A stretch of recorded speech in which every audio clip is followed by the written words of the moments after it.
ഒരുപക്ഷേ ഈ മാധ്യമങ്ങളെ കൈകാര്യം ചെയ്യുന്ന പോലെ തന്നെ വലിയൊരു പ്രശ്നം തന്നെയായിരിക്കും BJP പോലുള്ള സംഘടനകളെ കൈകാര്യം ചെയ്യാൻ. അവർ പ്രതിഷേധിക്കുമെന്ന കാര്യത്തിൽ സംശയമില്ല. പ്രതിഷേധം ഏത് രൂപം പ്രാപിക്കും എന്ന കാര്യത്തിൽ മാത്രമേ സംശയമുള്ളൂ. പാലക്കാട് മണ്ഡലത്തിലെത്തി തൻ്റെ സാമ്രാജ്യത്തിൽ വിരാജിക്കാനുള്ള അദ്ദേഹത്തിൻ്റെ ശ്രമത്തിനെ കത്തിവെക്കാൻ ശ്രമം നടക്കുമെന്ന കാര്യത്തിൽ ഉറപ്പാണ്. കൂടുതൽ വിവരങ്ങൾ SKN രാഹുൽ മാങ്കൂട്ടത്തിൽ പാലക്കാട് എത്തിയാൽ തടയുമെന്ന് നേരത്തെ BJPയും DYFIയും പ്രഖ്യാപിച്ചിട്ടുണ്ട്. പക്ഷേ അങ്ങനെ തടയാൻ തങ്ങളില്ല എന്ന കാര്യം CPIMും വ്യക്തമാക്കിയിട്ടുണ്ട്. അങ്ങനെ BJPയുടെയും DYFIയുടെയും പ്രതിഷേധ ചൂടിനെ രാഹുൽ മാങ്കൂട്ടത്തിൽ നേരിടേണ്ടി വന്നേക്കാം എന്ന് തന്നെയാണ് ഇപ്പോഴും നമുക്ക് ലഭിക്കുന്ന വിവരം. അതിനിടെ നമ്മുടെ പ്രതിനിധി ഐഷത്തുൽ ഷംന പരമാവധി ശ്രമിച്ചു രാഹുൽ മാങ്കൂട്ടത്തിനോട് പ്രതികരണം തേടുന്നതിന്. പക്ഷേ കൃത്യമായ ഇടവേളകളിൽ നിങ്ങളെ കാണുന്നുണ്ടല്ലോ എന്ന് മാത്രം പറഞ്ഞ് അദ്ദേഹം ചോദ്യങ്ങളോട് മറ്റ് ചോദ്യങ്ങളോടൊന്നും പ്രതികരിക്കാതെ, അല്ലെങ്കിൽ ആ ചോദ്യത്തിന് വിശദമായ മറുപടി നൽകാതെ പോവുകയാണ് ചെയ്തത്.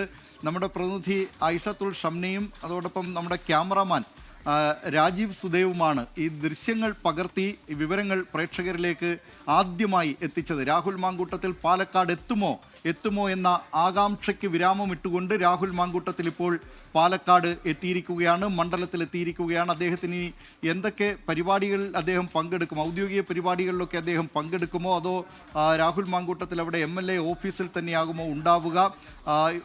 ആദ്യം പാലക്കാട് എത്തിയ ഉടനെ തന്നെ കോൺഗ്രസിൻ്റെ മണ്ഡലം പ്രസിഡന്റ് സേവ്യറിൻ്റെ വീട്ടിലേക്കാണ് എത്തിയത്. അദ്ദേഹത്തിൻ്റെ സഹോദരൻ മരണമടഞ്ഞിരുന്നു. ആ വീട്ടിൽ ആദരാഞ്ജലി അർപ്പിച്ചതിന് ശേഷം ഇപ്പോൾ അദ്ദേഹം അതിന് പുറത്ത് ഇപ്പോൾ ജനങ്ങളുമായൊക്കെ സംസാരിക്കുകയാണ്.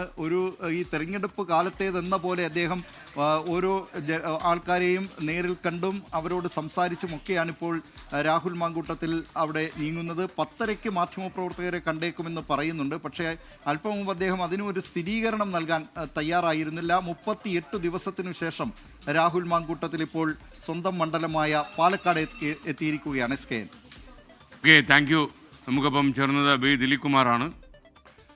രാഹുൽ മാങ്കൂട്ടത്തിൽ MLA പാലക്കാട് മണ്ഡലത്തിലെത്തി എന്നുള്ള വാർത്തയാണ്. എന്നാൽ മണ്ഡലത്തിലെത്തിയാൽ പ്രതിഷേധിക്കുമെന്ന് BJP പോലുള്ള രാഷ്ട്രീയ പ്രസ്ഥാനങ്ങൾ നേരത്തെ തന്നെ മുന്നറിയിപ്പ് നൽകിയിട്ടുണ്ട്. എന്നാൽ കടമ്പനാട്ടെ അദ്ദേഹത്തിൻ്റെ അടൂരുള്ള വീട്ടിലെത്തിയാണ് കോൺഗ്രസ് പ്രവർത്തകർ മണ്ഡലത്തിലേക്ക് വരാൻ പറഞ്ഞത്. മാത്രമല്ല നിയമപരമായി അദ്ദേഹത്തിന് പ്രശ്നങ്ങളൊന്നുമില്ല മണ്ഡലത്തിലെത്താനെന്ന് PK ശ്രീകണ്ഠൻ MPയും സാക്ഷ്യപ്പെടുത്തിയിരുന്നു. ലോകത്തെവിടെയായാലും ഏത് സമയത്തും 24 വാർത്തകളും ഓഗ്മെന്റഡ് റിയാലിറ്റി പാക്കേജുകളും എക്സ്പ്ലെയിനറുകളും വിശദമായി കാണാൻ ഞങ്ങളുടെ YouTube ചാനൽ നിങ്ങൾക്ക് സബ്സ്ക്രൈബ് ചെയ്യാം.